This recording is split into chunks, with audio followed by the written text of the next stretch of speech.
దేవుడు ఎవరి ద్వారా జరిగిస్తాడో తన ఆత్మ చేతనే కార్యమైన దేవుడు జరిగించగలుగుతాడు. స్తోత్రం కలుగుడు గాక. అందుకనే మనం ఏం చేయాలి? మార్పు చెంది ప్రార్థన చేయాలి. మార్పు లేకుండా ప్రార్థన చేయకు. మార్పు చెంది ప్రార్థన చేయాలి. అర్థమైందా? ప్రార్థన రాకుండా శుక్రవారం ప్రార్థన అని తెలిసిన అందరూ టీవీలు చూసేవాళ్ళు, టీవీలు ఏలాకోలలు ఆడేవాళ్ళు, ఏలాకోలలు ముచ్చట్లు ఆడేవాళ్ళు, ముచ్చట్లు. అర్థమైందా? రోజులన్నీ నావే అనుకుంటున్నావు. నువ్వు చూడు, కంగారు పడుతున్నావు. చూసావా? నువ్వేదో భ్రమలో బ్రతుకుతున్నా. నువ్వు నిజంగానే భ్రమలో ఉన్నా. నువ్వు నిజంగానే భ్రమలో బ్రతుకుతున్నా. దేవుని బిడ్డ, దేవునికి స్తోత్రం కలుగును గాక.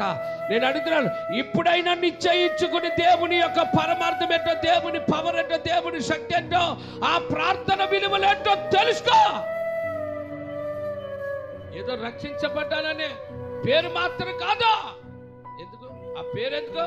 దేవుని కొరకు బ్రతకాలి, దేవుని కొరకు నిలబడాలి. హల్లెలూయా చెప్పడం సారి గట్టిగా. విజయం నీ సొంతం అవ్వాలంటే ఇంటిలో ఒంటిలో పాపాలు శాపాలు వదిలాయి.